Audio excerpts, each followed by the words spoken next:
Hi everyone and hi Ruth.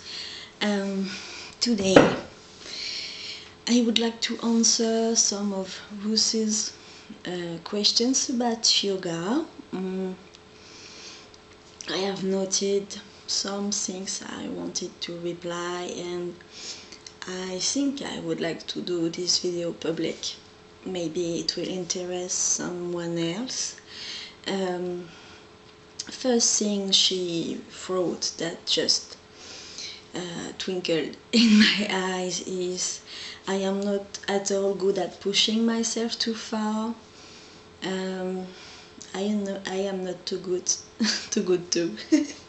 Anyway, really what I have experienced in yoga is that you don't want to push yourself too far each time, because it's like an elastic thing. If you push yourself too far, it comes back in your head just a little bit, but little bit by little bit. It is why I prefer doing yoga every day, because each time during one day you won't lose the little thing you have gained the day before. If you let 3 days between two yoga sessions, at least for me, it's like beginning to like 1 week before and having to redo all the work and to finally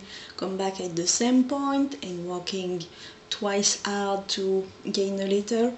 So my experience is that you try to get better a bit every day, and sometimes some days you feel really good and you feel a little bit body already relaxed, and you are in the mood of going really a lot of steps ahead, and some days you just feel bad, and in these days I prefer to stay into the exercises I know well and that I know that won't hurt me, that will let me just relax at the end without too much effort. So like today I don't feel good, so I think I will do it just staying on my favorite positions and not pushing too far, just finding back my regular position, I would say, into flexibility, balance, just letting it at the same position. Ruth says also that yoga has left her nauseous, and that teachers always say that it was a great problem from her, and you know, all these things, that it's you the problem.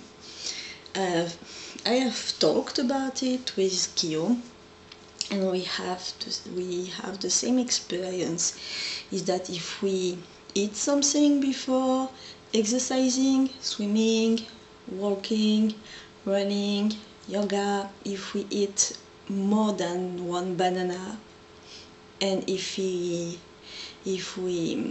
drink more than one sip or two of water, we will feel nauseous, because the tummy is just going all around in a lot of positions, and what you have eaten and drunk is just rocking in your belly. So our first like low before sport is like I eat in the morning at between 6 and 7, and I really do my swimming at 9, and I don't eat nothing before, I will eat after, and same thing for yoga, I will have some sleep or rest, and after doing yoga, and after that I will eat.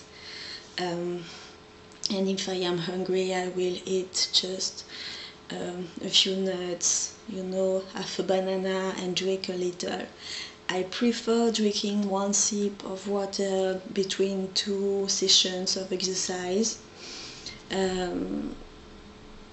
You know, drinking a little bit regularly, but not drinking a lot before. Maybe it will help you. So, how did you begin learning if you couldn't attend classes? I have watched videos, and I have really loved the videos of body balance that is now named body flow, I think. Body balance is a technique using Tai Chi movements, yoga movements, and fitness movements. So what I have loved is that they really were explaining the yoga positions very well, what you have to do, what you don't have to do, you know, and also for beginners what you can do if you can't, if you are not flexible enough or are not strong enough to do the position, you can do that. So I really loved that. And Guillaume also was learning the sun salutation, as I said into my last video, so he helped me a bit with that. But really, after having 1 month for being, I would say, at ease into the sun salutation, I have just add one exercise after the other. Each time my 2 concerns were why. If it was an exercise for balance or for flexibility or for strength, for my legs, for the arms, you know, why I do want this exercise. Or maybe because I find it really beautiful and I want to do it. And second concern, if I am able to do it at the beginner proportion, you know, if it's something that I will reach into some near future, like 2 weeks, 3 weeks, or if it's something that's too far away from me. So most of the time I watch the video, I say, oh, I love this one, come back, stop it, take a paper, I note step by steps every movement, I note what they say, I rewatch, you know, the scene 1, 2, 3, so it is in my mind, and I try to do it by myself. Another tip that I really love is that most of the time they show you the different positions, like inhale, 1 position, exhale, 1 position, inhale, 1 position, exhale, 1 position. And it's really too fast for me. You know, if you don't know really, like by instinct, the position, you always need the time to watch your feet, if it's in the good position, watch your hip, watch your arms, and during that you have to breathe and you have to move. So I really prefer for each movement taking a great inhale and a great exhale, and if I am not feeling good yet, still an inhale, still an exhale. So for making like 10 positions I will need half an hour, but I will have the time to learn the position really good. You know, really I prefer that. Sorry for the thing. I really needed some sugar into my blood. I felt dizzy. Yeah, this is my trick. A little trick for doing yoga. Taking time to learn with my body. It is why I don't want to be in a group, because sometimes in group I am ahead of people, like already knowing it, and it like breaks my dynamic to wait for people, and sometimes it's really too fast for me and I cannot follow, and really it breaks the flow too, so I really prefer to go on my own. Now with some videos that I know by heart practically, I can do with the video, you know, following the flow because I know it, but at the beginning it's like a torture. You have to watch the video and doing the movement. Sometimes you are not in front of the screen, it's really hell. So I prefer watching the video and taking notes, and after watching at my notes while I am doing the exercise. Another question: how do you develop a regular and evolving practice on your own? Like I said, I have begun with the sun salutation. There are a lot of forms of it, so I have decided that one form is the one that I prefer, and it's more natural to my body, and I have continued on this one. It is the one that is taught into body balance videos, and I have added, as I said, some other positions. So at the beginning my yoga practice was only 5 minutes, you know, of yoga per day, really not so impossible in the day. I had also my plank challenge, so a few minutes of plank, a few minutes of yoga, just in order to begin to give movement and muscles and flexibility to my body. And when I have felt ready, I have added more and more, and now I am adding a position, and this position, like it is the pigeon, has a lot of different ways of doing it in different I would say traditions, and also different difficulties of the movement. So I have added this at this moment and trying to do it in all the ways I can find, and see what is possible at the moment, what will be possible in 2 weeks if I train. Sometimes it's so fun trying to reach your feet and you fall off. And another tip, really, it has been a great improvement into my practice, buying a good mat, you know, really the one that won't slide on the floor, and the one also on the surface, your feet and hands, that will not slide everywhere, because if you cannot trust your feet and legs, your muscles and joint won't never relax. If you are in the idea that you will fall and that you will hurt yourself, you cannot relax into yoga. After some point, really, you feel like chewing gum, you know, all melting, and you don't mind. You know also after some time that you won't fall during the position, you know, even if you will lose your balance, and you will always find a way to not fall. So yeah, it's really little bits by little bits, and learning to trust yourself. A few days ago I had this impression that I was able all my life to do this if I had just let go the tensions into my body. You know, all my life I have built tensions in order to, you know, like stay on my feet, facing everything, all the problems I had. And from my birth, that was really a disastrous birth, you know.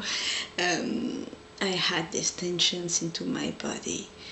With energetic, I have worked on the toxins, on the negativity, but really yoga helps me to relax the tensions inner deep, that has built into my body. And yeah, really this feeling that it's so normal to be able to do these positions, you know. The body should naturally being able to do it, but it won't. Because we have tensions, we have everything that we have built in our life, that is in our body, and we need to let go bits by bits these tensions and finding finally our true flexible balanced relaxed person. And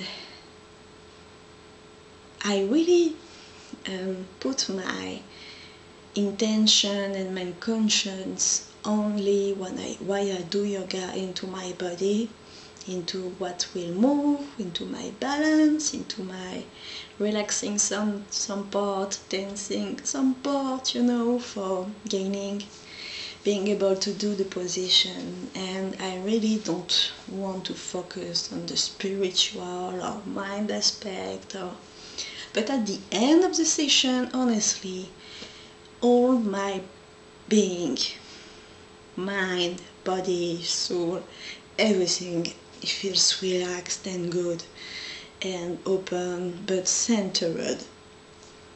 I have felt, and watching auras of people doing yoga, really focused on the third eye and spiritual awareness, and finally they are giving up energy outside of themselves but not inside. And for me it's not a good way to do yoga. For me, yoga, it's you are open but from the center of yourself. And I really loved what she have written, Ruth, at the end of the email, is that yoga needs to belong to the person and become part of them. And it's exactly what I am experiencing and what I am loving, is that it's between me and my mat, you know. Every day I have 100 reasons of. Sorry for the interruptions, my cam as ever has had no memory space left. So I was saying that, yeah, every day I have 100 reasons of not doing yoga, but every day I have 200 of reasons of wanting and needing to do yoga. And I love to do it after my swimming, when I already feel relaxed, you know, and warm by water. Except this morning the water was cold and the wind was colder, so I am all tensed everywhere. And sometimes, like today, I wait for like 4 p.m. after painting, after doing things I had to do, for relaxing my body, relaxing my back, because staying at my desk painting or writing or working on internet is really bad for my back. And my first intention while I am in the swimming pool, while I do yoga, while I walk, is really working on my back and this injury I have, in order that it doesn't bother me, you know. In order I can live normally and it will heal after some time. It has really been better, really, with time and with sport and effort. My back is really building really strong and really flexible with yoga. I love to work on being flexible on this, you know, on this way and on the other way. So, and this way and this way, so everything feels good, and straighten my back with some plank and with some other moves for my back. So yeah, these are reasons. And the most important reason to do yoga every day is because if I don't do yoga today, tomorrow will be like a torture for me to do yoga. So best thing is to do, even if I do yoga like 1/4 of an hour with the most important things I have into my register of yoga, really continuing every day. And it's not so long. At the moment I am around between 20 minutes and 1/2 an hour, you know, of yoga. So it's not so long. I can put it into my schedule every day. So yeah, but really this impression that it belongs to me, that I have no outside pressure to do something, for doing not something, for doing things like that, or you know, I do what I want as I want, and I just follow the instructions in order of not harming myself, you know. Like always straighten your abs so it will protect your back, and straighten also your ass so it will protect your back. In my mind it's always there because it's my back the problems. So yeah, I am there for yoga questions and ideas. Maybe soon or later I will do another video about yoga. Next week I have an appointment for testing if my belly is good, if endometriosis has not come back. So I will do after that my 2 years after surgery video, for just putting all together what has changed into 1 and 2 years. So have a nice day, have a nice week, and see you soon, my friends. I love you.